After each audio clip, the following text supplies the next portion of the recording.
Spartans! What is your profession?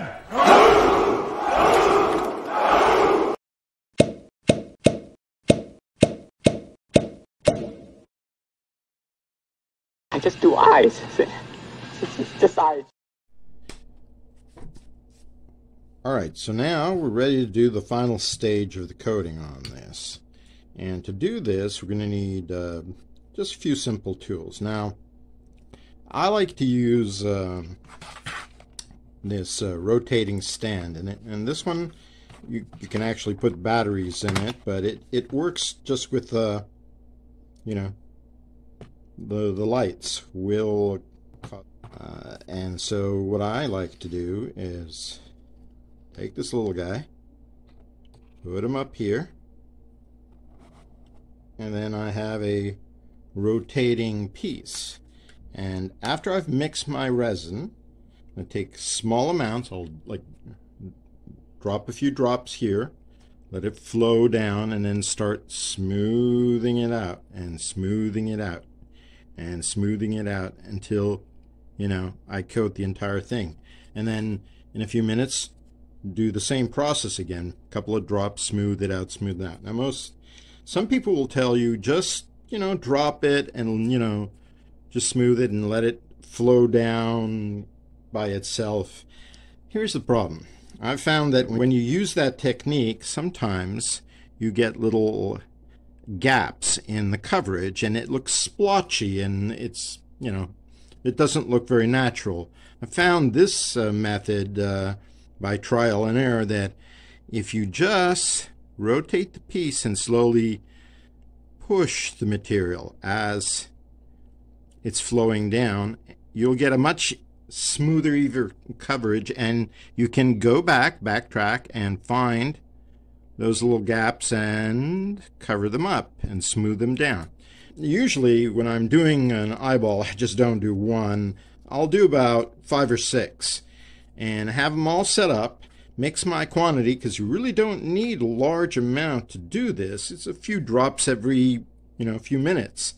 And really, you want to keep it a low amount so that you can smooth it out and not have a whole bunch of it like collect at the bottom and drip down. You're just wasting it at that point. But when I do 5 or 6, what happens is I'll do one. I'll start off with my first one, smooth it down, move it off, bring another one, do the same thing, smooth it down, drip it, and go down the line, and then start at the first one again, bring it back, check and see how well the coverage is, if any gaps or anything. Put a few drops, smooth it down, then move down the line. And that way, your time passes faster, you do more production, you actually use your time to the maximum, which is what you always want to do, is use your time to the maximum. Okay, so we're going to mix this up. This quantity I've mixed here is a little too much for this particular highball, but usually I'm used to mixing for a whole set of eyeballs. I should have put a lot less, because you really don't need this much. And don't worry about bubbles. The way you're going to apply it, your bubbles are going to disappear very quickly, because you're only applying a very thin layer every time, so you don't really give it an opportunity to collect or to create bubbles. Make sure that it's centered enough so that there isn't a wobble when you're putting it. You want the eye to rotate as centered as possible. And so here we go. First drops. Move it around so that it'll flow in every direction. You don't want a large amount on the top. You want as thin as possible. We're just helping it along. Depending on how liquidy or how thick your resin is, it may not flow as well as you would like it down the side. So this just makes sure that the flow is good. And there isn't any large lumps of resin flowing down and creating uneven surface, which is all you're trying to do, is make a very even surface. Now you can just leave your popsicle stick and let the rotation of the turntable do the work for you. See, it's spreading it out for me, and with just the pressure of letting it rest on there, it will move it along evenly. Now I can already see that there are little gaps being formed. The first coat like this, yeah, that's going to happen. Now you can start pushing the material further down. You see, all I'm doing is putting a little drop here, letting it flow down, and then going along the sides and making sure that there's a flow going on. Now you don't have to do this constantly. You can give yourself a break. Now, like I said, at this point, having coated the entire surface, I wouldn't put more drops. I just let the drops flow and collect the bottom, and then I would take this piece off now, put another fresh piece on, and do the same process with it, you know, giving it a few minutes, then down the line, and then come back to this first one and see how well the coating is. You know, wouldn't dwell on one for a very long period of time. We're going to talk about the epoxy resin. I use this stuff. I've used a whole bunch of them. So far, the only thing I can see the difference in this one is that it has a much more pleasant smell. They all have a slightly obnoxious chemical smell, but this one has the most pleasant one. But the most important thing on any epoxy resin you're getting is no VOCs, okay? Because that's what's going to affect your health. Just be aware of that when you're doing epoxy projects like this. Alright, so I'm going to start again from the top and apply one drop, making sure. Now it's very important that you got to make sure that there are no bubbles on the iris, because that's where it's going to show up. On the eyeball itself, very hard to pick out the bubbles, but here on top you're going to see them bright as day. The epoxy resin is starting to thicken up a little bit, so if the top holds like it's showing it's going to hold, we might not do another, we might not put any more drops on the top. We're just going to concentrate on the side. Now I have way too much epoxy left over. This is killing me because I hate wasting material, but for this example, I didn't want to be switching back and forth between eyes. I just wanted to concentrate on one for the moment, but that's fine. That's all right. Like I said, this is a demonstration video, so I can do it. But normally I like to set up a production line and do a few different colors of eyes, even sizes, lens size or eyeball size, depending on what I think I might need in the future, or if I just want to try out a new size or a new color iris. So you really don't know how good the iris color is going to look until you've tried it out. If you just want to make one eyeball, one shot, like I said, if you had used your prototype and painted it, then you would have done all the other processes, even up to this point, with the same piece. And you would have drilled it, painted it, put the veins on, put the cabochon and the piece on, and then placed it on the jig and done this coating, and then you would have been done the same as this is going to be done.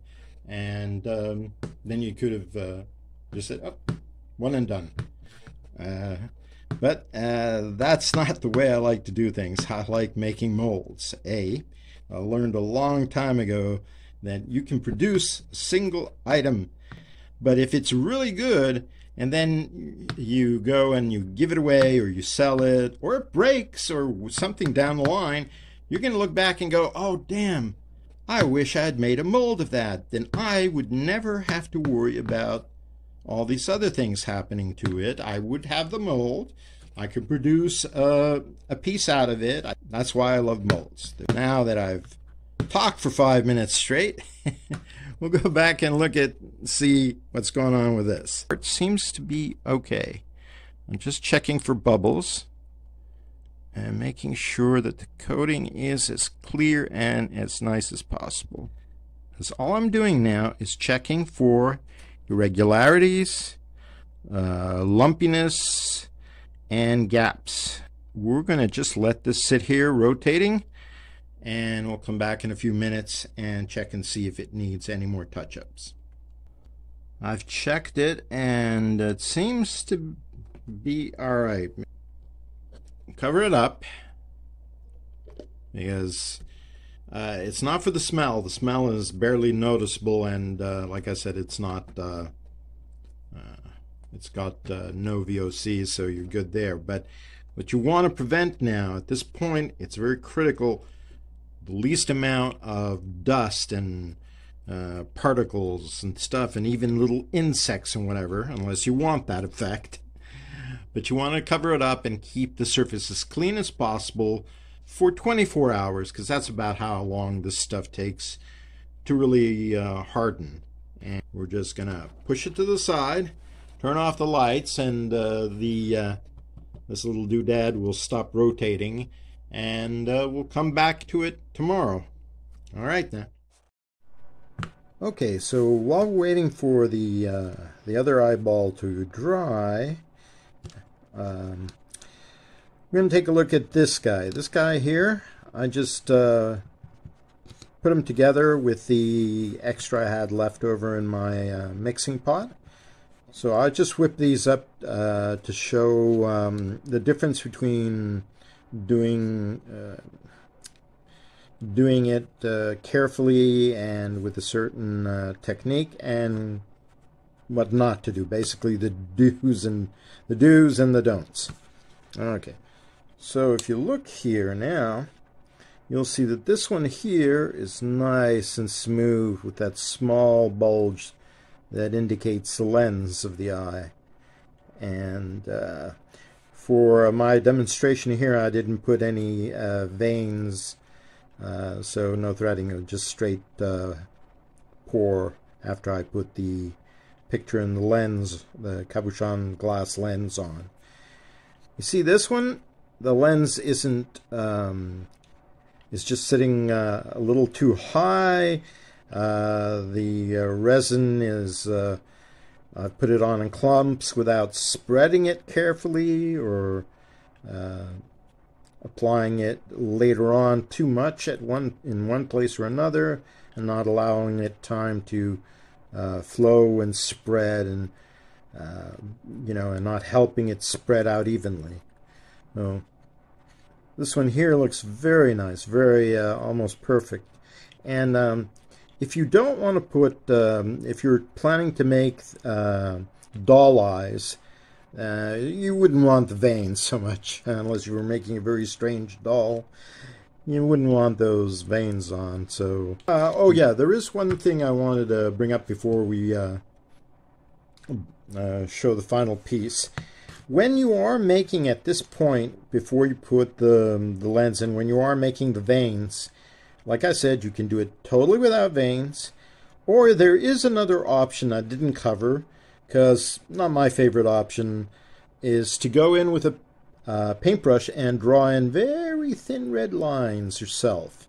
When the only good thing about doing it that way is you don't have to deal with the glues or the nail polish to get it on, and you can make as many as you want, how you want, exactly. The only downside is, if you don't like painting, or if you don't have a paintbrush that's thin enough to make those thin hair, thin lines for the veins, it can be a bit of a pain, and my hands aren't steady enough to make those tiny thin lines, and I find the the yarn thread, when you pull it thin enough, it works just fine. In fact, here we're going to pull out our piece and bring it over and actually pull it off the jig. You can see a little bit out here. We'll just snip this off after, but for right now, see, that's a really nice looking eye. You know, nice and clean. Got that glossy surface. Give it that feeling that this is actually a gelatinous little blob of an eye. And if you look really closely, you can barely see any kind of imperfection under the cabochon. So really nice. And of course, from far away or in a mask or something, usually I don't make, although it is close to Halloween, you could use this, you know, glue a few more of those red threads and put in some Mod Podge, colored Mod Podge to give it a glistening kind of bloody, gory look, and just hang it by threads and just have these things dangling here and there, or, you know, even dangling out of your face if you're into doing a fake mask for yourself. But usually I make these eyes for larger projects. One of my projects, I'll show you a picture over there, or over here. Wait a minute. Anyways, it's going to show up a picture of an eyeball I make for a certain mask on my Etsy shop. Okay.